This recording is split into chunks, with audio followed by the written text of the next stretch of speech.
Tablet का दौर आ गया, उसके बाद आपका लैपटॉप का दौर आया, बच्चों के हाथों में टैबलेट चले गए, उसके बाद उसमें कैंडी क्रश टाइप के गेम्स आ गए। जब उसमें गेम्स आ गए तो माँ बाप ने अपने बच्चों को कैरी करना, उनको कहानियां सुनाना, उनको दादी दादा नानी नाना के पास बिठाना छोड़ दिया। उन्होंने उनके हाथों में टैबलेट दिया और कैंडी क्रश जैसे गेम्स, पबजी जैसे गेम्स डाउनलोड करके दिए ताकि बच्चा उनको डिस्टर्ब ना करे। क्यों ना करे? क्योंकि उन्होंने खुद व्हाट्सएप ग्रुप के ऊपर अपनी खवातीन के साथ, खवातीनों ने और हजरात ने अपने बिजनेस ग्रुप्स के अंदर अपने दोस्तों के साथ वहां पर ग्रुप चैट का हिस्सा बनना है। हर आने वाली खबर को उन्होंने सबसे पहले ब्रेक करना है। तो वालिदैन मोबाइल में चले गए, बुजुर्ग बेचारे तनहा रह गए और बच्चे जो थे वो गेम्स में चले गए। तो उससे उनके दिमाग भी मुतासिर हुए, उनकी आंखें भी मुतासिर हुई, उनकी याददाश्त भी मुतासिर हुई। वइज़ा मरिज़्तु फ़हुव यश्फ़ीन। अल्हम्दुलिल्लाहि रब्बिल आलमीन वस्सलातु वस्सलामु अला सय्यिदिल अंबिया वल मुरसलीन व खातमन नबीय्यीन सल्लल्लाहु अलैहि वसल्लम। अम्मा बाद फ़अऊज़ु बिल्लाहि मिनश शैतानिर रजीम। बिस्मिल्लाहिर रहमानिर रहीम। अल्लाहुम्मा सल्लि अला सय्यिदिना व मौलाना मुहम्मदिन व अला आलिहि व सहबिहि बारिक वसल्लिम अलैहि। आपके बेहद पसंदीदा वीलॉग के साथ आपका मेज़बान आगा मिनहाज एक बार फिर हाज़िर खिदमत है। अस्सलामु अलैकुम व रहमतुल्लाहि व बरकातहू। इस बार हमसे पूछा गया है कि ये बताइए कि हमारे घरों में बच्चों के चश्मे लग गए हैं, बीनाइयाँ मुतासिर हैं, छोटे-छोटे बच्चे हैं, मोटे-मोटे चश्मे हैं, बहुत परेशान हैं, बहुत डॉक्टर से इलाज कराते हैं, जब जाते हैं नज़र जो है वो फिर गिरी हुई होती है, आई साइट बहुत वीक है। और ये आप देखिए कि हमारे माशरे के अंदर ये जो छोटे-छोटे बच्चे हैं, इनके मोटे-मोटे चश्मे हैं, आई साइट वीक हैं, जितनी भी हमारे साथ जो हमारी बहनें हैं, ख़वातीन हैं, पहले तो किसी दौर पे ये होता था कि चश्मा 50 साल की उम्र में ही लगा करता था। अब ये है कि 5 साल का बच्चा भी एक मोटा सा चश्मा लगा के फिर रहा होता है। प्रेप 2 के बच्चे, केजी 1, केजी 2 के बच्चे, क्लास 5 के बच्चे, मैट्रिक के बच्चों में तो आप एक क्लास में चले जाइए, आपको 70% बच्चों के चश्मा लगा हुआ मिलेगा। आप स्कूल से निकल के कॉलेज में चले जाएँ, यूनिवर्सिटी में चले जाएँ, मोटे-मोटे चश्मे, मोटे-मोटे ग्लासेस लगे हुए मिलेंगे। बहुत सारी हमारी बहनें जो हैं, वो तो लेंसेज़ लगा लेती हैं, चश्मा ताकि उतर जाए उनका, क्योंकि शादियों के प्रॉब्लम्स होते हैं, चश्मा कैरी करना हर एक के लिए आसान भी नहीं होता। जो हर वक़्त चश्मा लगा के रखता है, वो चश्मा गिरता भी है, टूटता भी है, फिर करीब का चश्मा अलग, दूर का चश्मा अलग, कंट्रास्ट अलग। फिर अपने जिस किस्म के आपके कपड़े होंगे, उसी से मैच करता हुआ आपका जो है वो ग्लास होगा, तो ग्लास का वज़न जो है वो भी होता है। अब तो बड़े लाइट वेट ग्लासेस भी आ गए हैं जो आप अपने चेहरे पे लगा सकते हैं।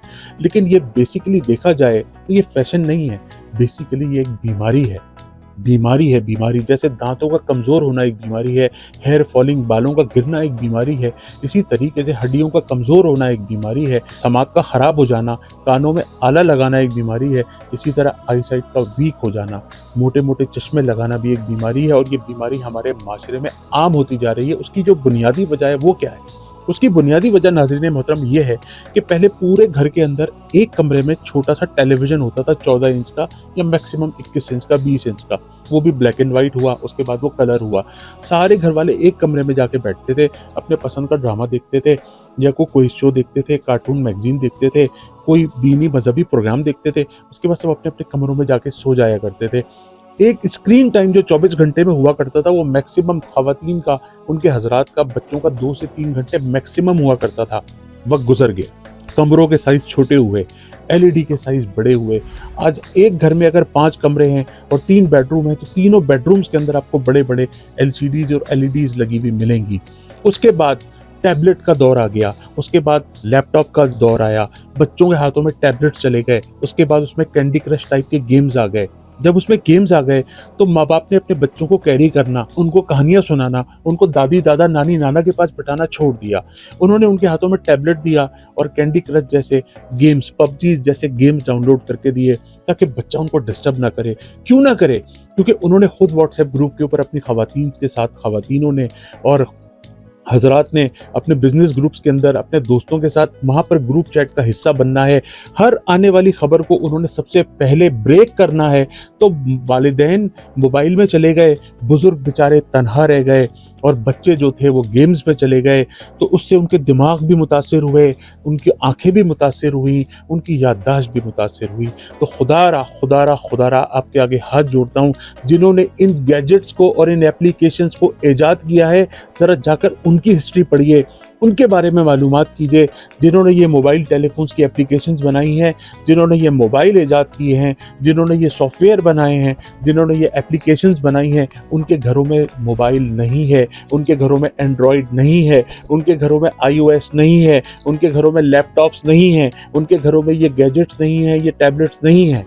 खुदा का वास्ता अपने बच्चों को अभी से, ये क्योंकि ये हमारे पाकिस्तान के, हमारे मुल्क के मेमार हैं, ये मुल्क के मेमार 20 साल के बाद अंधे होंगे, इनकी आंखों की बीनाई मुतासिर होगी। आज से 20 साल के बाद हमारे पाकिस्तान का जो मुस्तकबिल होगा, हमारे पाकिस्तान का जो इंजीनियर होगा, हमारे पाकिस्तान का जो डॉक्टर होगा, हमारे पाकिस्तान का जो कंस्ट्रक्टर और बिल्डर होगा, उसकी आंखों पर इतना मोटा चश्मा लगा हुआ होगा, यानी कि वो 50% देखने से महरूम होगा।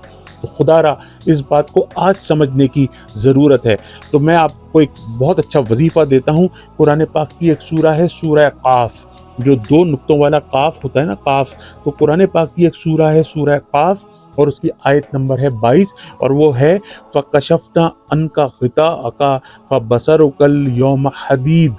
सिर्फ ये एक लाइन की दुआ है, फ़कशफ़ना अन्का ग़िताअका फ़बसरुकल यौम हदीद। ये हर नमाज के बाद 21 मरतबा पढ़ें और अपनी दोनों उंगलियों पे, दोनों अंगूठों पे दम करके और अपनी आंखों के ऊपर ऐसे फेर लीजिए और जमजम के ऊपर इसको दम कीजिए। जमजम को ड्रॉपर में लेके अपनी दोनों आंखों में डालिए, लेकिन उससे पहले इन चीज़ों से इज्तिनाब करना लाजिम व मलजूम है। उसकी वजह ये कि ये जो बॉडी अल्लाह तबारक व तआला ने आपको अता फरमाई है, इसका हर जो ऑर्गन है ये आज़ाए रईसा है, और उसमें इसकी जो कदर व कीमत है आप उससे पूछें जिसके पास अल्लाह तबारक व तआला ने, जिसकी आंखों को बेनूर रखा हुआ है, जो स्टिक लेके चलते हैं, जो ब्रेल के ऊपर काम करते हैं, उनसे पूछें कि आंखों की अहमियत क्या है। कहते हैं ना, एक अंधे को क्या चाहिए, कहते हैं सिर्फ 2 आंखें चाहिए। तो खुदा का वास्ता अपनी इन आंखों का ख्याल कीजिए। फ़कशफ़ना अन्का ग़िताअका फ़बसरुकल यौम हदीद हर नमाज के बाद 21 मरतबा पढ़ें और इसको दोनों अंगूठों पे दम करके अपनी आंखों पे फेरें, जमजम के ऊपर दम करें। और जैसे कि मैं आपको बार बार बताता हूँ कि जमजम खूब पिएँ, खड़े होकर पिएँ, क़िबला रू होकर पिएँ, और उसके बाद अल्लाह तबारक व तआला से जो दुआ मांगेंगे यकीन के साथ, अक़ीदे के साथ, तो वो ज़रूर कबूल होगी। अगर मेरा वीलॉग आपको पसंद आया तो सदका जारिया के लिए इसे ज़रूर शेयर करें। स्काइप ID आगा मिनहाज और मेरे व्हाट्सएप नंबर स्क्रीन पर जो चल रहा है, इस पर मुझसे डायरेक्ट रब्ता करें, अपने मसाइल मुझसे बयान करें। कुरान और सुन्नत की रोशनी में इंशाअल्लाह मैं आपकी रहनुमाई करने की पूरी कोशिश करूँगा। पंजगाना नमाज की पाबंदी कीजिए, बावजू रहिए, रोज़ाना एक भूखे को सदके का खाना खिलाइए, हर नमाज के बाद आयतल कुर्सी पढ़िए, फ़र्ज़ नमाज के बाद आयतल कुर्सी पढ़िए और तस्बीह फ़ातिमा ज़रूर पढ़िए।